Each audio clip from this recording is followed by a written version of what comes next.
Muy bien, la 49 dice, paciente 74 años de edad que es atendido en emergencia por sangrado intestinal bajo masivo. La causa más frecuente del sangrado es la colitis ulcerativa, el divertículo de Meckel, enfermedad diverticular, neoplasia de colon derecho o úlcera tífica sangrante.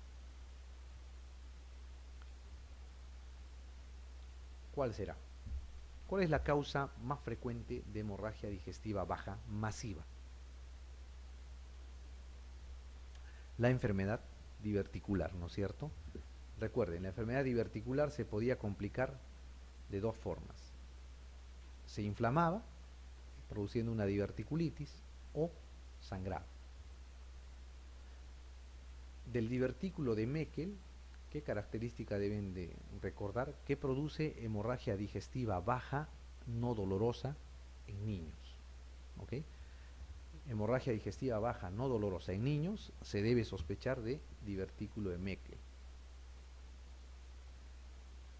Muy bien, la 50 dice, la fase aguda de un quiste pilonidal debe tratarse con antibióticos y antiinflamatorios, con calor local, resecando el seno fistuloso y realizando cierre primario, resecando el seno fistuloso y permitiendo el cierre por segunda intención, o mediante apertura del mismo y drenaje quirúrgico.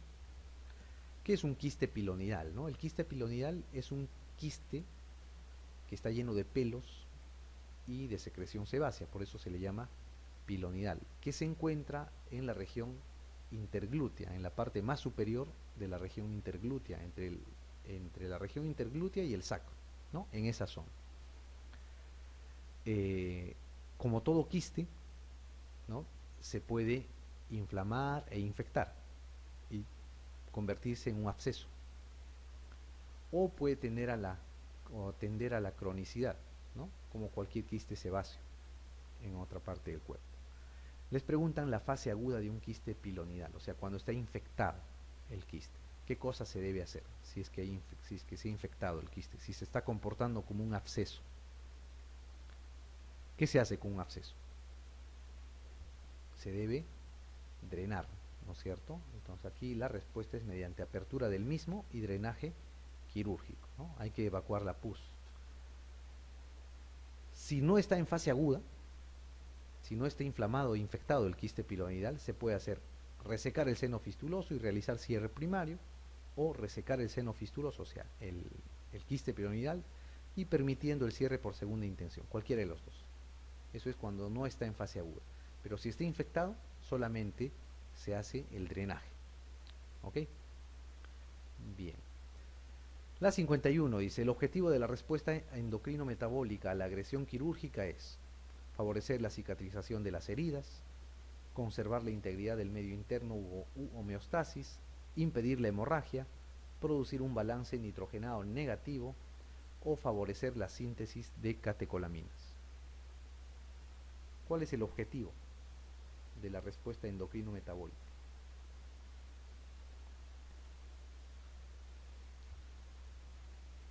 O sea, del aumento de la adrenalina, del aumento del cortisol, de la aldosterona,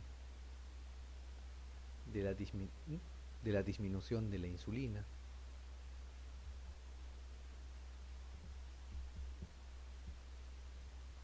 ¿Qué busca hacer el cuerpo frente a cualquier agresión?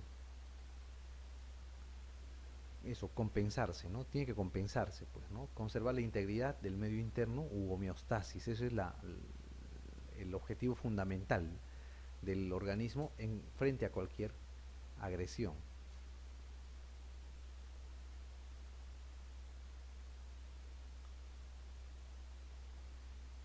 Muy bien, la 52 dice, los estímulos más importantes de la respuesta endocrino-metabólica a la agresión quirúrgica son la alteración del volumen circulante y el dolor, la fiebre y la sepsis, la alteración de la concentración de oxígeno y anhídrido carbónico e hidrogeniones en la sangre y tejidos, el aumento del potasio y de la urea a nivel local, o la alteración de la disponibilidad de sustratos.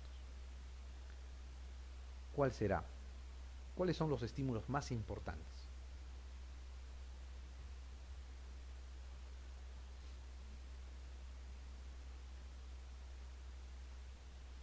Cuando se opera, ¿eh? Estamos hablando de la agresión quirúrgica.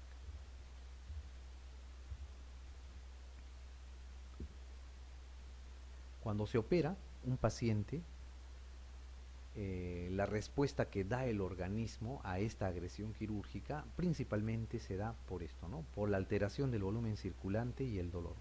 Primero el dolor y después la alteración del volumen circulante. Por vasodilatación, por pérdida sanguínea, por lo que fuera, son los estímulos más importantes para que se empiecen a liberar la adrenalina, la noradrenalina, la aldosterona, el cortisol, para que la insulina descienda y empiece a circular más glucosa durante el estrés. Todo eso se desencadena por esto, ¿no? Por el dolor y la alteración del volumen circulante, que es lo principal, el principal estímulo para la respuesta metabólica. Muy bien. La 53 dice, la herida de piel acompañada de desgarro de tejidos con pérdida de sustancia y exposición del tejido celular subcutáneo se denomina penetrante, avulsiva, transfixiante, empalamiento o contusa. ¿Qué será?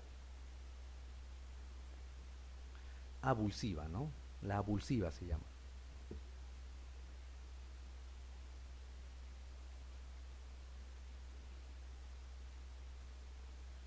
Muy bien, la 54 dice, las siguientes características se observan en una cicatriz hipertrófica, ¿no? Una cicatriz queloide, excepto enrojecimiento, mayor anchura, sobrepasa los límites de la herida, sobreelevación o rigidez.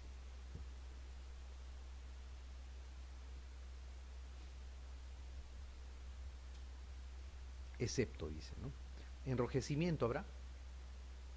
Hay enrojecimiento cuando la cicatriz o el queloide está activo, está en fase de crecimiento, ahí lo pueden ver rojo. Si está en fase latente o fase de reposo le llaman, cuando no está en crecimiento, no va a haber enrojecimiento. ¿Ok?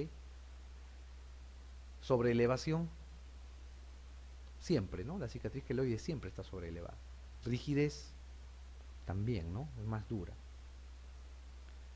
Hay dos que quedan, ¿no? Mayor anchura o sobrepasa los límites de la herida. ¿Cuál será? El excepto. ¿Cuál creen? Puede tener más ancho, puede ser más ancho que la cicatriz, pero nunca va a sobrepasar los límites de la herida. O sea, no es como un cáncer, pues, que empiece a infiltrar al resto de la piel, ¿no? Siempre va a estar circunscrita a la zona de la herida. La 55 dice, con respecto a las hernias inguinales, señala la afirmación falsa. Son más frecuentes que las hernias crurales. La hernia inguinal directa adquirida suele asociarse a criptorquidia. La hernia inguinal indirecta sigue el recorrido del cordón espermático por el conducto inguinal. Las hernias inguinoescrotales son de tipo indirecto. El tratamiento definitivo de una hernia inguinal es siempre quirúrgico. ¿Cuál será? Lo falso, dice, ¿no?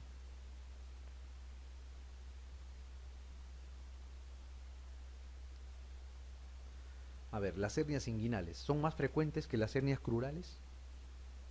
Sí, ¿no es cierto? Sí son más frecuentes. Las hernias crurales se encarcelan y se estrangulan más frecuentemente, pero en frecuencia las hernias inguinales son más frecuentes que las crurales. Muy bien. Las hernias inguinoescrotales son de tipo indirecto. Cierto, ¿no es cierto? Indirecto es cuando salen por el anillo inguinal profundo y siguen el camino del cordón espermático llegando hasta el escroto o hasta la vulva en el caso de las mujeres. El tratamiento definitivo de una hernia inguinal es siempre quirúrgico. No hay otra forma de tratar las hernias, ¿no? La única forma de operar es operarlos. Les queda estas dos. La hernia inguinal indirecta sigue el recorrido del cordón espermático por el conducto inguinal y la hernia inguinal directa adquirida suele asociarse a criptorquidia.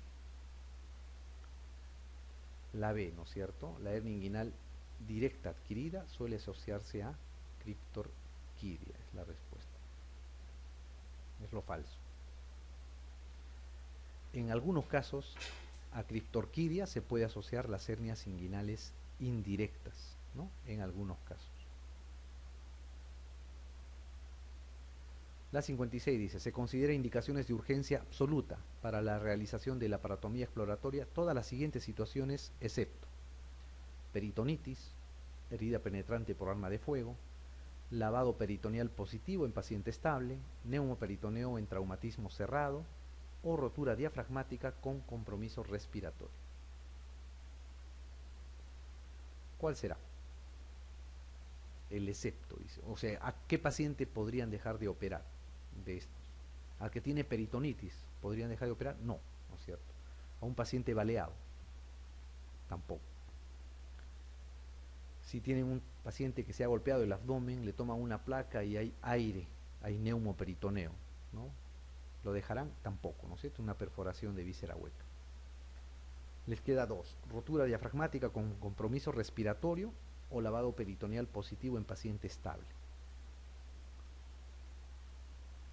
¿A cuál podrían dejar de operar? Por lo menos en el momento, ¿no? Al que podrían dejar de operar es al lavado peritoneal positivo en paciente estable. Puede ser un paciente que haya sangrado, puede tener un traumatismo, por ejemplo, un trauma hepático grado 1 o un trauma esplédico grado 1. Esos remiten espontáneamente, no se operan. Pero un paciente con ruptura diafragmática con compromiso respiratorio es una emergencia, pues debe ser intervenido rápido. La pregunta 57 dice, el dolor dorsal que se presenta en un paciente con úlcera péptica puede ser indicativo de perforación libre, penetración, hemorragia, carcinoma de estómago o pancreatitis. ¿Cuál será?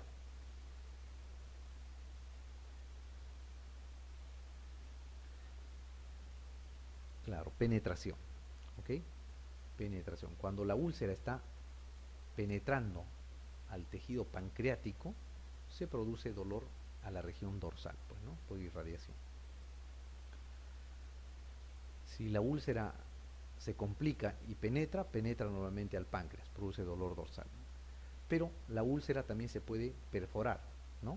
Y la úlcera péptica se perfora más frecuentemente en la cara anterior del antro, cara anterior del cuerpo gástrico, cara anterior del duodeno, cara posterior del duodeno o curvatura mayor del cuerpo.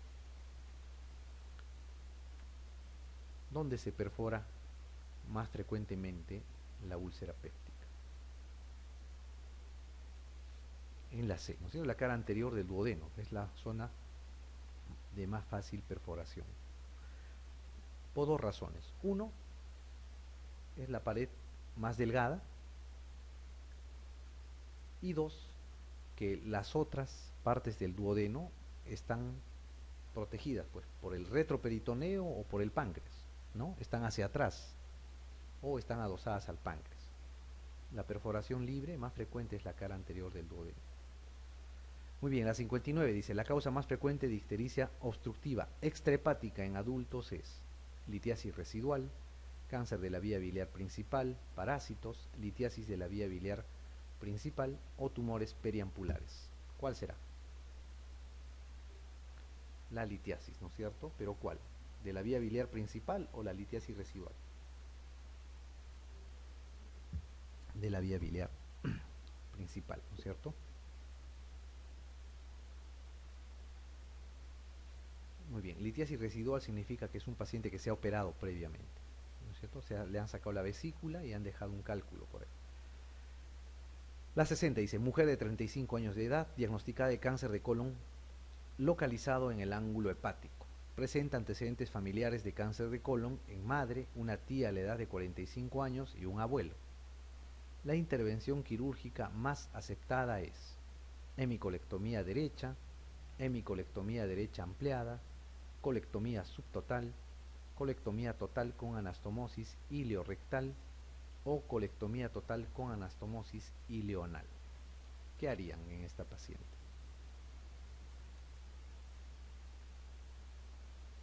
Tiene historia familiar de cáncer, ¿no es cierto? De cáncer de colon.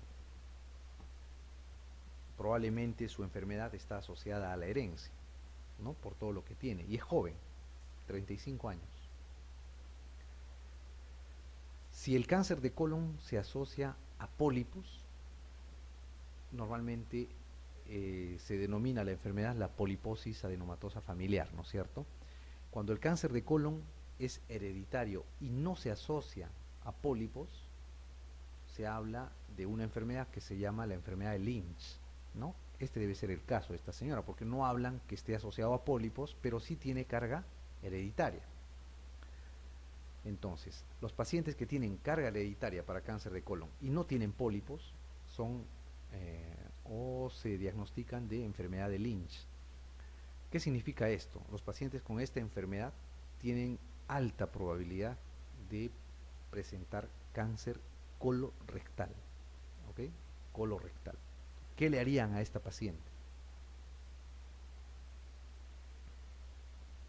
Hemicolectomía derecha porque está solamente en el ángulo hepático, o le sacarían todo el colon. Todo el colon. ¿Le dejarían el recto o no? No, no es cierto, porque el síndrome de Lynch predispone a cáncer colorectal, ¿ok? Entonces lo que se debe hacer es la colectomía total con anastomosis ilioanal. Entonces hay que sacar el recto también acá. Muy bien, la 61 dice, sobre las hernias de la región inguinocrural es falso que ante una hernia incarcerada está indicada la intervención quirúrgica urgente, ya que por definición presentan compromiso vascular. Actualmente las técnicas de reparación herniaria más generalizadas son aquellas que emplean material protésico, como la hernioplastia tipo Lichtenstein. Una hernia es de tipo indirecto si el saco herniario sale de la cavidad abdominal a través del orificio inguinal profundo. Las hernias crurales presentan mayor riesgo de incarceración que las inguinales, ¿no? Ya saben por qué. Las hernias de tipo directo se deben a la debilidad de la fascia transversalis y aparecen mediales o internamente a los vasos epigástricos. ¿Cuál es lo falso acá? La A, ¿no es cierto? ¿Por qué? Dice, ante una hernia incarcerada está indicada la intervención quirúrgica urgente, ya que por definición presentan compromiso vascular. Eso es lo falso. La definición de la hernia incarcerada es que es no reductible. La hernia estrangulada es la que tiene compromiso vascular, ¿ok? No se olviden. La estrangulada tiene compromiso vascular. La incarcerada es la no reductible. El resto es cierto, ¿no? Esta pregunta les ayuda para, digamos, refrescar los conocimientos de las hernias inguinocrurales. La 62 dice, la triada de síntomas típicos del cáncer de páncreas es diabetes, pérdida de peso y diarrea, dolor epigástrico, ictericia y pérdida de peso, dolor en hipocondrio derecho, ictericia y fiebre, anorexia, diarrea y pérdida de peso, náuseas, dolor abdominal e ictericia. ¿Cuál será? La B, ¿no es cierto? Dolor epigástrico, ictericia y pérdida de peso. ¿Ok? La ictericia en el cáncer de páncreas se produce porque cuando el cáncer de páncreas compromete el colédoco distal, va a producir una obstrucción, pues. Por ende va a aumentar la bilirrubina, va a producir ictericia, ¿no? Por colestasis. Muy bien, la 63 dice, ¿qué opción debemos considerar de elección en el tratamiento de un pseudoquiste inferior a 6 centímetros de diámetro y asintomático que se ha desarrollado como complicación de una pancreatitis aguda? Esperar la evolución clínica de 4 a 6 semanas, somatostatina, endovenoso u octreótido, drenaje quirúrgico interno, drenaje endoscópico guiado por ecoendoscopía o drenaje percutáneo guiado por ecotomografía abdominal. ¿Qué se debe hacer en este paciente? Esperar, ¿no es cierto? Es un pseudoquiste inferior a 6 centímetros, ¿no? Hasta los 6 centímetros muy probablemente van a resolverse. Y asintomático, dice acá, no produce síntomas. Entonces, hay que esperar la evolución clínica en este tipo de pacientes. La 64 dice, la pauta más consensuada para administrar antibióticos de forma profiláctica en cirugía es cada 8 horas el día antes y el día de la intervención, cada 12 horas el día antes y el día de la intervención, monodosis en el momento de la inducción anestésica, 3 dosis posoperatorias o monodosis intraoperatoria. ¿Cuál dijimos? Monodosis, ¿no es cierto? En el momento de la inducción anestésica. Ese es el mejor momento para poner el antibiótico profilaxis. La 65 dice: un hombre de 50 años acude a un servicio de urgencias del centro de salud presentando un cuadro de dolor abdominal súbito. ¿Cuál de las siguientes causas de dolor abdominal se plantearía en último lugar? Infarto agudo de miocardio, diverticulitis, perforación de úlcera péptica, aneurisma disecante de aorta o embolia mesentérica. ¿En cuál pensarían en último lugar?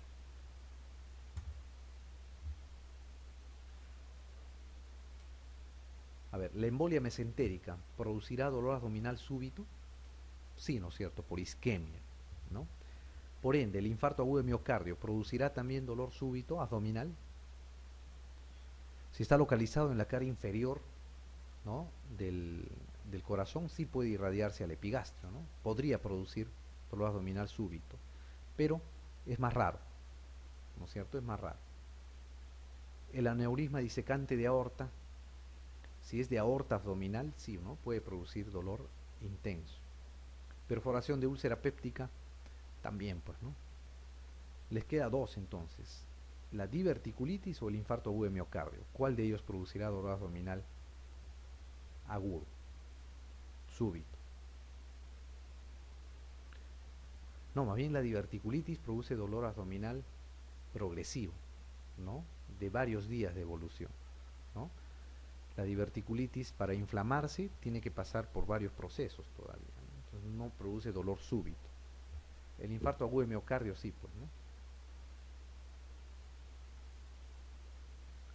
Muy bien. La 66 dice: ¿cuál de las siguientes contraindica la nutrición parenteral?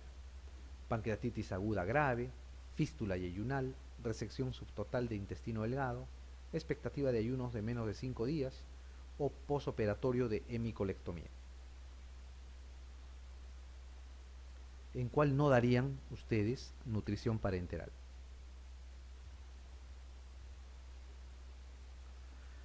Claro, en expectativa de ayuno de menos de 5 días, ¿no? Ayuno prolongado se llama cuando el ayuno dura más de 9 días, ¿no? 9 días o más, ya estamos hablando de ayuno prolongado. Por ende, ese paciente hay que pensar en darle nutrición artificial, sea enteral o sea parenteral, cualquiera de las dos. En pancreatitis aguda grave, por lo general el paciente va a estar hospitalizado y va a estar en nada por vía oral por bastante tiempo. Entonces, debe ser pasado a nutrición parenteral. En la fístula yeyunal, por ser una fístula intestinal alta, de gasto alto, también se debería pasar a nutrición parenteral. En resección subtotal de intestino delgado, lo mismo, porque va a ser un síndrome que se llama el síndrome del intestino corto. En el posoperatorio de hemicolectomía se puede hacer una terapia corta de nutrición parenteral, porque muchas veces estos pacientes hacen un hilio prolongado. Entonces pueden tener una expectativa de ayuno hasta de 9, 10 días. ¿Ok? Pero la expectativa de ayuno de menos de 5 días es así, contraindica la nutrición parenteral. Muy bien, la 67 dice: no representa un beneficio de la cirugía sin ingreso, o sea, es la cirugía ambulatoria. Beneficios psicológicos, en especial en niños, menor infección de la herida, un menor consumo de analgésicos, reducción de la lista de espera o reducción de los costes sanitarios, ¿no?, u hospitalarios. ¿Cuál será? ¿Cuál no es un beneficio de la cirugía ambulatoria? La B, ¿no es cierto?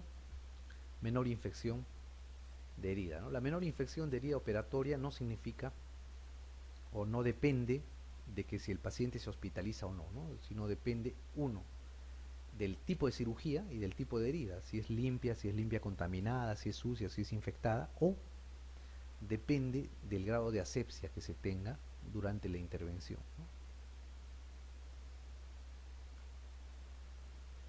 La 68 dice, un paciente acude al servicio de urgencias por dolor y distensión abdominal. Se encuentra como causa una obstrucción intestinal tumoral. ¿En qué lugar del tracto digestivo se localiza con mayor probabilidad el tumor responsable de la obstrucción? Estómago, ciego, colon ascendente, colon descendente o recto. ¿En cuál será?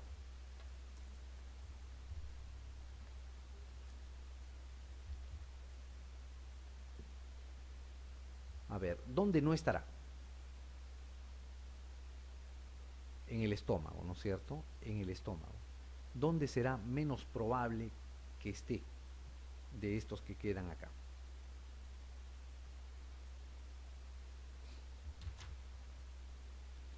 En el ciego y en el colon ascendente, ¿no? La característica de estos tumores es que son anemizantes más que obstructivos.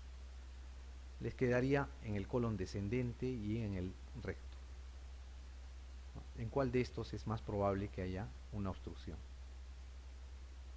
En el descendente, ¿no? En el descendente. En el descendente es la primera opción, el sigmoides es la segunda opción y posteriormente están las demás, ¿no?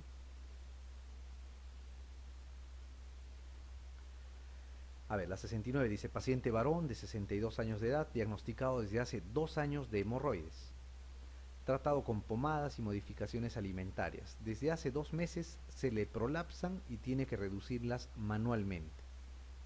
¿Qué grado de hemorroides presenta ahora? Primer, segundo, tercer, cuarto grado, quinto grado. Tercer grado, ¿no es cierto? ¿Qué tendrán que hacer con este paciente? Tienen que operarlo, ¿no es cierto? La cirugía.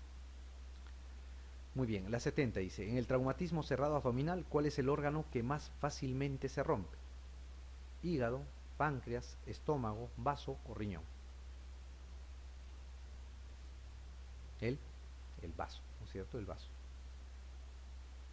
¿Por qué? Porque está más péndulo que el hígado. El hígado tiene medios de fijación más fuertes, ¿no? En cambio, por cizallamiento el vaso se puede romper más fácil. La 71 dice, en la exploración de vías biliares con derrame de contenido, ¿qué tipo de herida es? Limpia, contaminada, sucia o infectada. Es una, eso, ¿no es cierto? Es una limpia, contaminada.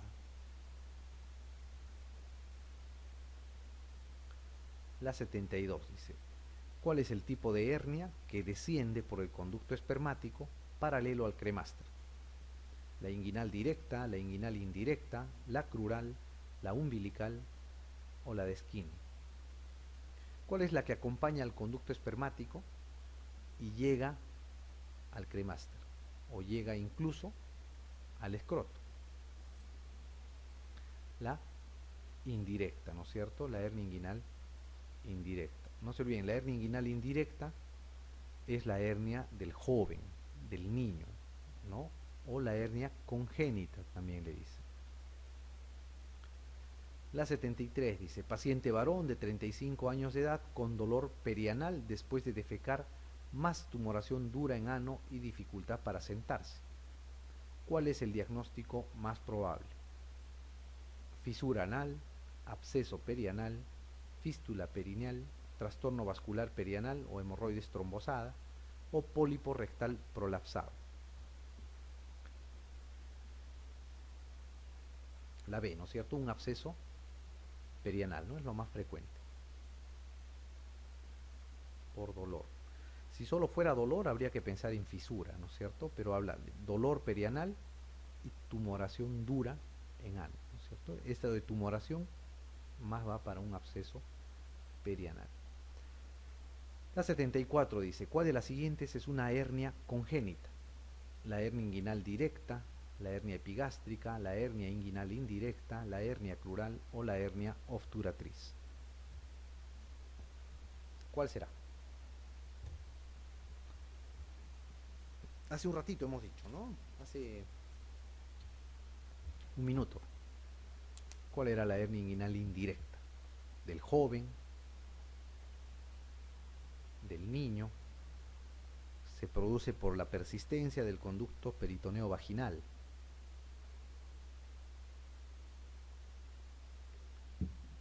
La hernia inguinal indirecta, pues, ¿no? La indirecta es la hernia congénita. A ver, la hernia obturatriz, ¿qué característica deben recordar? Que es la de más difícil diagnóstico, ¿no? La que es más difícil diagnosticar es esta hernia, la hernia obturatriz. La hernia que más dolor produce es la hernia epigástrica.